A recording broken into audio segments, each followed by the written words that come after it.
आदाब, मैं हूं मुमताज आलम रिजवी। बात करूंगा मैं उत्तर प्रदेश की और जंतर मंतर पर जो महिलाएं धरना दे रही हैं उसकी। आप सोच रहे होंगे कि जंतर मंतर पर जो धरना जारी है उसका ताल्लुक उत्तर प्रदेश से कैसे है, लेकिन दोनों का ताल्लुक जुड़ गया है, क्योंकि जो जिसके खिलाफ इस वक्त महिला पहलवान धरना दे रही हैं, मेरी मुराद है कुश्ती फेडरेशन ऑफ इंडिया के जो प्रेसिडेंट हैं, अध्यक्ष हैं, ब्रिज भूषण शरण सिंह। उन्होंने एक बड़ा बयान दिया है और ये ऐसा बयान दिया है जिससे उत्तर प्रदेश में समाजवादी पार्टी के सदर और पूर्व मुख्यमंत्री अखिलेश यादव की मुसीबत खड़ी हो गई। जी हां, एक ऐसा बयान जो उनके लिए परेशानी का सबब बन सकती है, और उस वक्त की जब उत्तर प्रदेश में निकाय चुनाव हो रहे हैं, बलदियाती चुनाव हो रहे हैं। 4 मई को पहले मरहले की और 11 मई को दूसरे मरहले की पोलिंग हो रही है। एक तरफ तो अखिलेश यादव योगी सरकार को घेर रहे हैं, जो उत्तर प्रदेश के मुख्यमंत्री हैं उन पर हमले बोल रहे हैं, क्या क्या कह रहे हैं मैं सब बताऊंगा। लेकिन सबसे पहले मैं बात करूंगा महिला पहलवानों की और अखिलेश यादव और ब्रिजभूषण की कि उन्होंने कहा क्या। दरअसल आप जान रहे हैं कि जंतर मंतर पर पिछले 9-10 दिन से जो महिला पहलवान हैं वो धरने पर बैठी हुई हैं और उनकी हिमायत में कांग्रेस हो, आम आदमी पार्टी हो, कम्युनिस्ट पार्टी हो, टीएमसी हो और बड़ी बड़ी और जो पार्टियां हैं, शिवसेना हो, सब महिला पहलवानों की हिमायत में आ गई और सब जंतर मंतर पर पहुंच करके उनकी हिमायत कर रही हैं। प्रियंका गांधी भी पहुंची, अरविंद केजरीवाल भी पहुंचे, सतपाल मलिक भी पहुंचे, सब वहां पे पहुंच रहे हैं और उनकी हिमायत कर रहे हैं। और सुप्रीम कोर्ट में जब यह मामला पहुंचा तो सुप्रीम कोर्ट के हुक्म की बुनियाद पर दिल्ली पुलिस ने ब्रिजभूषण के खिलाफ एफआईआर भी पास्को एक्ट के तहत दर्ज कर ली है। लेकिन अभी भी लड़ाई जारी है, क्योंकि महज एफआईआर दर्ज करने से कुछ हासिल नहीं है, यह महिला पहलवानों का कहना है और बात सही है। क्योंकि एफआईआर के बाद भी जिस तरीके से ये ब्रिजभूषण बयान दे रहे हैं और उसको एक सियासी मामला बता रहे हैं, जाहिर है कि इसका मतलब साफ है कि ताकत बढ़ी है। और उसी में से एक बयान और सामने आया। ब्रिजभूषण ने यह भी एक टीवी चैनल पर कहा कि मैं इस्तीफा देने के लिए तैयार हूं, लेकिन ये जो महिलाएं हैं ये हट जाएं जो धरने दे रही हैं।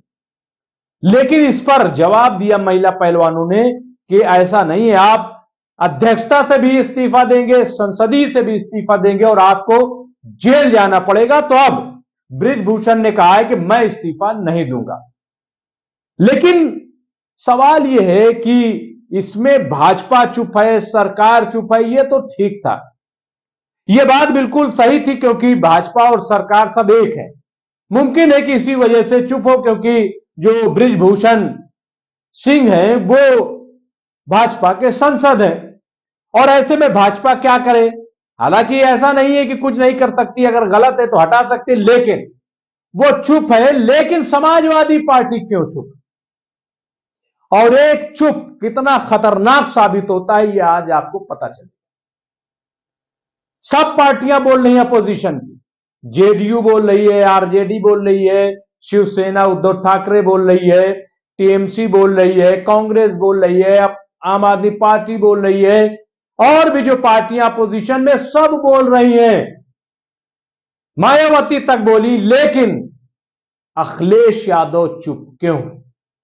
उन्होंने अब तक कोई बयान इन महिला पहलवानों के फेवर में क्यों नहीं दिया?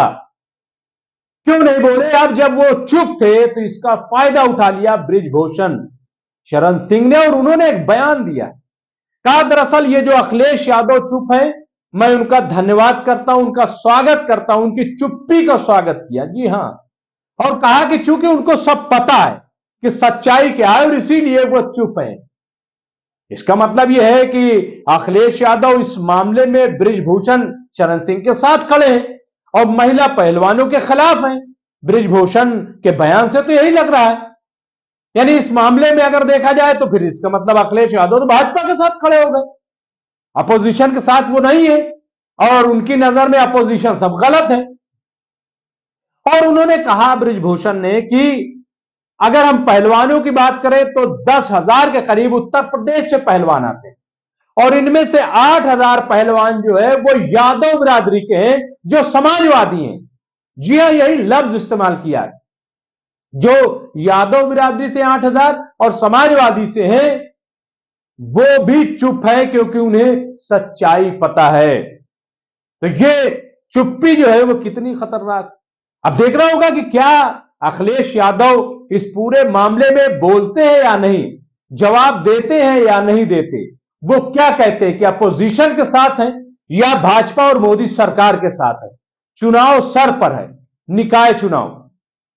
और जब अखिलेश यादव योगी को निशाना बना रहे, केंद्र सरकार को निशाना बना रहे, तो वाकई सवाल तो पैदा होता है कि इस पे चुप है। क्यों चुप है? अभी आप देखिए कि निकाय चुनाव में बहुत बड़ा इल्जाम लगा दिया अखिलेश यादव ने योगी आदित्यनाथ पर। उन्होंने कहा कि जो गोरखपुर में एक गोरखपुर लिंक एक्सप्रेसवे बन रहा है, उस पर 5,000 करोड़ रुपया सरकार खर्च कर रही है। 5,000 करोड़ का बजट है, लेकिन इसके बावजूद वो जो एक्सप्रेस वे है वो बन नहीं रहा। ये कौन सा घोटाला है? ये सवाल उठा दिया है अखिलेश यादव ने। दूसरा बहुत अहम सवाल उठाया है, उन्होंने कहा कि जो हमारी फेरिस्त योगी आदित्यनाथ गिना रहे हैं, जरा अपने ऊपर गौर कर लें। जब मैं मुख्यमंत्री था तो मैंने कोई भी मुकदमा अपना वापस नहीं लिया, लेकिन जब आप मुख्यमंत्री हो योगी जी, तो आपने अपने ऊपर लगे सारे मुकदमे वापस लिए। हालांकि इस पर भी बड़ा सवाल उठा था हाई कोर्ट में मामला, और कहा कि ऐसा तो हो नहीं सकता कि जो सरकार आए और सरकार अपना ही कोई मुख्यमंत्री अपने मुकदमे वापस ले ले, लेकिन ऐसा हुआ। अखिलेश यादव ने कहा कि अगर आप मुकदमा वापस न लेते तो आप सोच सकते हैं कि आपके गुनाहों की और जुर्म की कितनी लंबी फेहरिस्त है। यह बात अखिलेश यादव ने कही और बहुत बड़ी बात कह दी। इसके साथ ही अखिलेश यादव ने कहा कि फिर इस बार गोरखपुर में भाजपा हारेगी और समाजवादी पार्टी की जीत होगी। तो यह पूरा जो है वो हमलावर हो रहे हैं अखिलेश यादव। लेकिन सवाल यह है कि यूपी में हमलावर हो रहे हैं, सच बात बोल रहे हैं, लेकिन ब्रिजभूषण के मामले में क्यों खामोश? अगर मान लीजिए महिला पहलवानों का मामला है, तो क्या ब्रिजभूषण पे जो एक लंबी फेहरिस्त है उस पर वो क्यों चुप है? यह एक बहुत बड़ा सवाल बन गया है और इस पे अखिलेश यादव को जवाब तो देना पड़ेगा। अगर वो जवाब नहीं देते तो फिर ये 2024 की तैयारी क्या? नीतीश कुमार से मिल रहे हैं, वो ममता बनर्जी से मिल रहे हैं, वो कांग्रेस से बात कर रहे हैं, तो फिर इसका फायदा क्या है? अगर वो एक सही बात के लिए नहीं बोल पा रहे हैं, या फिर बताएं कि वो क्यों ब्रिजभूषण की हिमायत में है, क्या वो उनके हिमायत में चुप है, और वजह क्या है? क्या वाकई ये जो महिलाएं धरने पर बैठी हैं इज्जत और आबरू लगा करके, क्या ये गलत है? क्या सतपाल मलिक जो बैठे गए इनके हिमायत में वो गलत है? क्या प्रियंका गांधी जो गई हैं वो गलत है? क्या केजरीवाल जो गए हैं जंतर मंतर पर वो गलत है?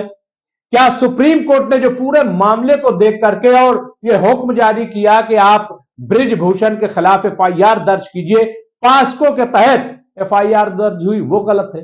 क्या अब जो तमाम जो सुप्रीम कोर्ट गई थी महिला पहलवान, 7 महिला पहलवान, उनको पुलिस की सिक्योरिटी दी गई है, तो क्या ये सब कुछ गलत है? तो फिर ये ब्रिजभूषण ने क्यों कहा? इसको क्या कहेंगे?